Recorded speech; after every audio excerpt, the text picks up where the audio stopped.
Deep think geography channel में आपका हार्दिक स्वागत है। जो माध्यमिक शिक्षा बोर्ड ने एनसीईआरटी का पाठ्यक्रम लागू किया है हाल ही में, उसके बारे में अपन चर्चा कर रहे हैं। अपने 12th में जो ज्योग्राफी है सब्जेक्ट है, उसके हिसाब से जो अंक विभाजन सहित है अपन बताएंगे, क्योंकि गत वर्ष जो लोकल क्लासें हैं जैसे 9th क्लास है, 11th क्लास है, उनका पाठ्यक्रम चेंज किया था।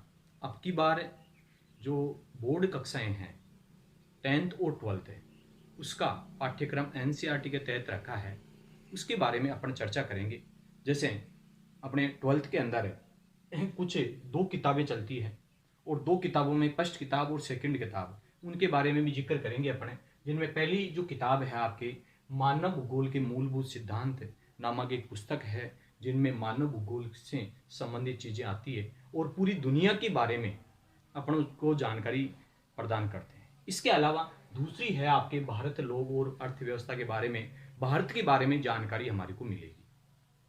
भारत के बारे में जानकारी, जैसे मान लो यहाँ पर आवास कैसा है, कौन कौन से व्यवसाय किए जाते हैं, कितने लोग हैं, ठीक है, संसाधन किस प्रकार के हैं, अर्थव्यवस्था यहाँ की किस प्रकार के हैं, इनके बारे में चर्चा हमारे को देखने को मिलेगी या चर्चा करेंगे अपन।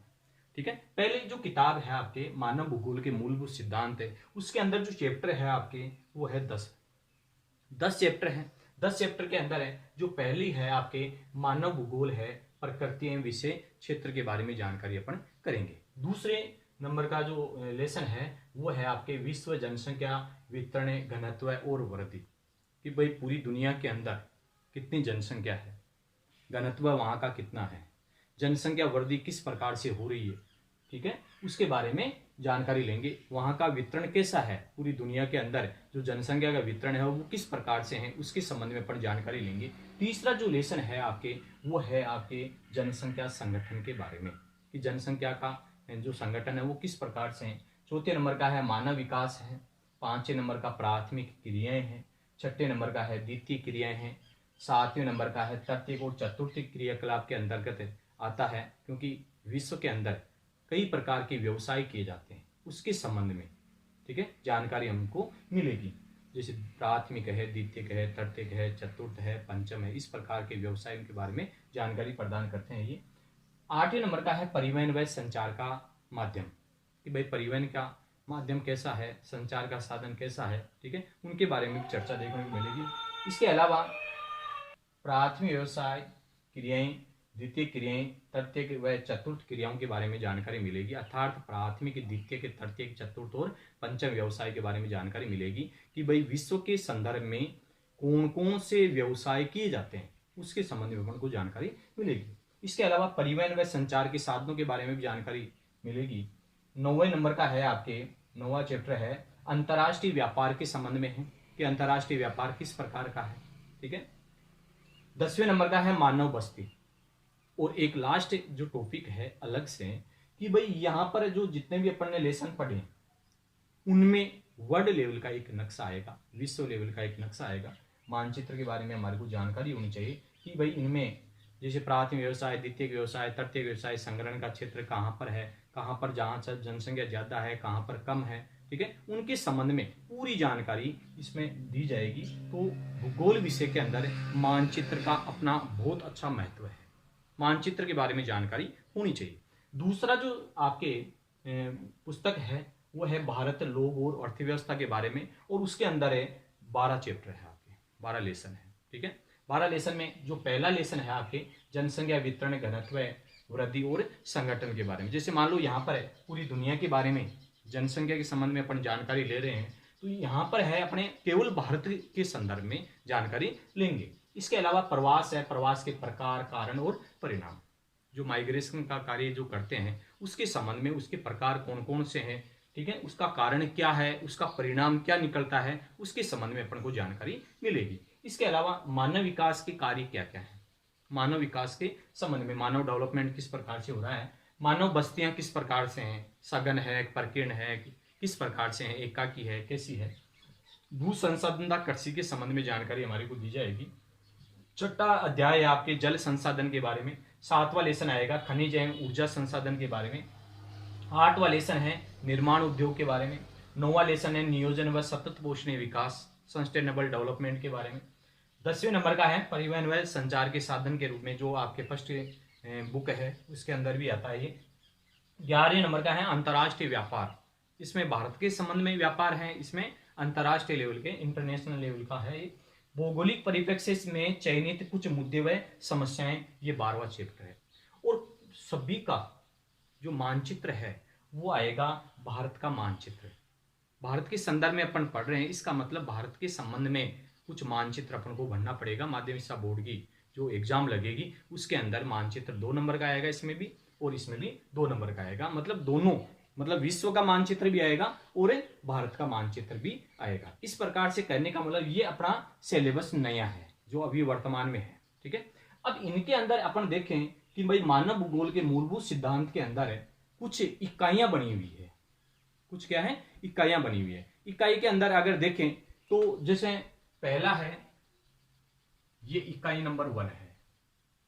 कौन सी है? इकाई नंबर 1 है, पहला चैप्टर है वो। फिर दूसरा है, तीसरा है और चौथा लेसन है, ये इकाई नंबर 2 बना दी। इसके अंदर कौन से नंबर की बना दी? 2 इकाई, 2 नंबर की इकाई बना दी। फिर 5वें से लेकर के और 9वें तक के, और ये तीसरी इकाई बना दी। और केवल 10वां लेसन है वो चौथी इकाई के अंदर है। कौन सी इकाई के अंदर है? चौथी इकाई के अंदर है। लेकिन माध्यमिक शिक्षा बोर्ड ने इसको 5 इकाइयों में वर्गीकृत किया है। एनसीईआरटी के अंतर्गत कितनी इकाइयां मानी गई है? 4 इकाइयां। लेकिन माध्यमिक शिक्षा बोर्ड ने इसको कितने इकाइयों में बांटा? 5 इकाइयों के अंदर बांटा है। इसी प्रकार से इस क्षेत्र के अंदर भी यहां पर जो 3 लेसन है, इसको पहली इकाई के रूप में, 1, 2 और 3, उसको क्या है? पहली इकाई के रूप में। चौथा जो लेसन है वो दूसरी इकाई के रूप में, चौथा चैप्टर केवल दूसरी इकाई के रूप में। और फिर 5 से लेकर के 9 तक, 5 से लेकर के 9 तक इसको तीसरी इकाई के रूप में। 5, 6, 7, 8 और 9, और 10 और 11 को क्या है? ये चौथी इकाई के रूप में। और 12वां लेसन है उसको 5वीं इकाई के रूप में परिभाषित है। मतलब इकाइयां इसकी बनाएगी। इसमें भी कितनी इकाइयां हुई? इसमें तो कितनी इकाइयां हुई? एनसीईआरटी के अंदर 4 इकाइयां। इसमें एनसीईआरटी के अंदर कितनी है? 5 इकाइयां। लेकिन माध्यमिक शिक्षा बोर्ड ने इसको क्या है? 5 इकाइयों में वर्गीकृत कर दिया। इसको भी 5 इकाइयों में वर्गीकृत किया है। अब इस सिलेबस के अंदर है, अगर देखें इकाइयों का क्या महत्व है, क्योंकि अलग अलग है। जो अंक विभाजन का कार्य किया जाता है वो इसके हिसाब से किया जाता है। अंक विभाजन का कार्य, जैसे मान लो आपके 100 नंबर का कुल पेपर आता है। कितने नंबर का आएगा पेपर? 100 नंबर का है। उनमें से 70 नंबर का थ्योरेटिकल है, थ्योरी है, और 30 नंबर का प्रैक्टिकल है। तो कुल मिलाकर कितने हो गए? ये 100 नंबर। अब इनमें जो अपने यहां पर है, जैसे अटेंडेंस का कार्य है, प्रोजेक्ट का कार्य है, उनके हिसाब से 20% मार्क्स आते हैं। कितने प्रतिशत आते हैं? 20% मार्क्स जाते हैं। तो 70 का 20% हुआ 14 नंबर। कितने नंबर हो गए इसमें? 14 नंबर। और पेपर मतलब कितने का आएगा? पेपर आ गया आपके 56 नंबर का। तो कितने हो गए कुल मिलाकर के? ये 70 नंबर का मैटर है जो थ्योरेटिकल है। थ्योरेटिकल जो पेपर आएगा माध्यमिक शिक्षा बोर्ड का वो 56 नंबर का आता है। सत्रांक का जो भेजते हैं, सत्रांक जिसको कहते हैं, वो 14 नंबर का है आपके। तो कुल मिलाकर के 70 नंबर है। और प्रैक्टिकल का जो कार्य है उसमें आपके मार्क्स होंगे 30 नंबर के।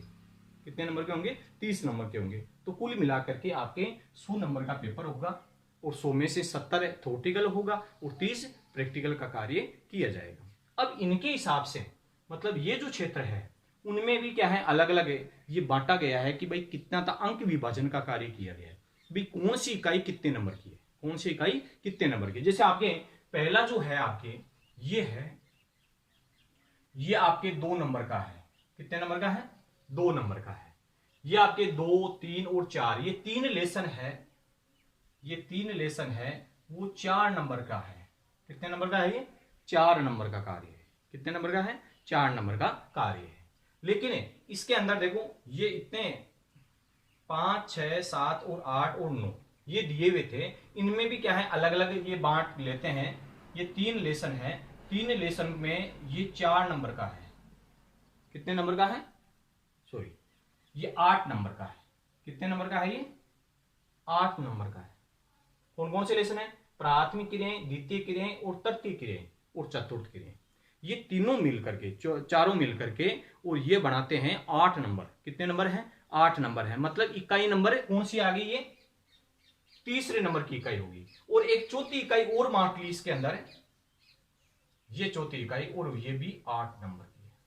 चौथी इकाई भी कितने की बांट ली? 8 नंबर की है। और 8 और 1 ये इकाई,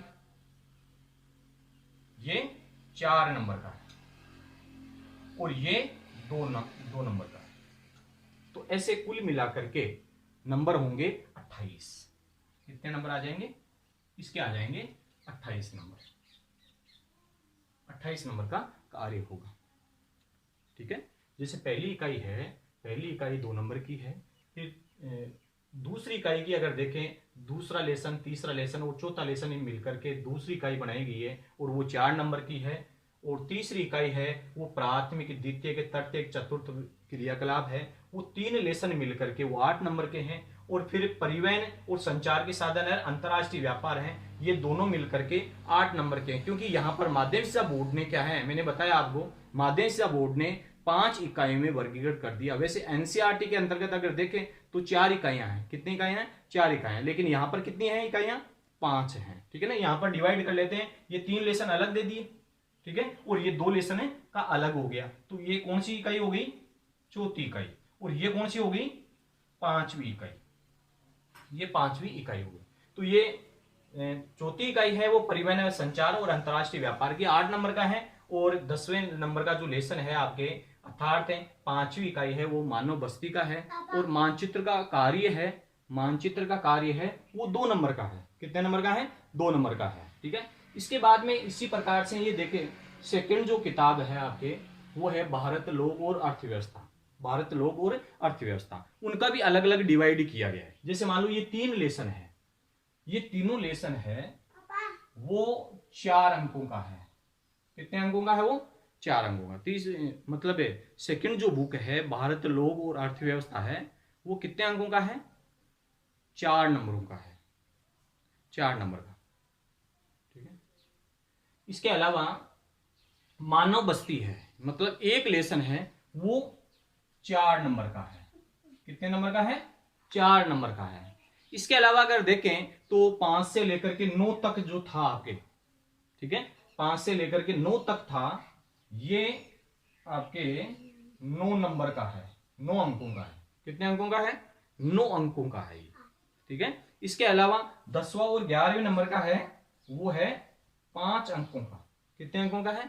5 अंकों का। और लास्ट जो 12वां लेसन है ये है आपके, 12वां लेसन है वो है आपके 4 नंबर का। कितने नंबर का है? 4 नंबर का। और भारत मानचित्र कला का अगर कार्य देखें तो ये 2 नंबर का है।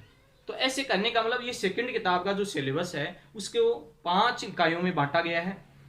फर्स्ट किताब है उसको भी 5 माध्यमिक शिक्षा बोर्ड के अंदर 5 इकाइयों में बांटा है। एनसीईआरटी ने उसको 4 इकाइयों के अंतर्गत बांटा है। तो इधर का भी जो कार्य होगा वो कितने का होगा? 28 नंबर का हो गया। तो 28 और 28 56 नंबर का है कार्य।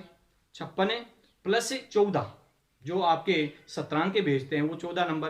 तो कुल मिलाकर के 70 नंबर हो गए। और 70 के अलावा 30 नंबर का है आपके प्रायोगिक का कार्य है। ठीक है। जो एक प्रायोगिक बुक चलती है उसको पढ़ना पड़ता है। ठीक है। कुछ एक क्षेत्रीय अध्ययन का कार्य किया जाता है। मतलब उसके अंदर जो सिलेबस है वो 30 नंबर का है मामला। कितने नंबर का है? 30 नंबर का है। ठीक है। तो इस प्रकार से कुल मिलाकर के आपके सिलेबस का ये कार्य संपूर्ण होता है। ठीक है। ये देखते हैं अपना। ठीक है।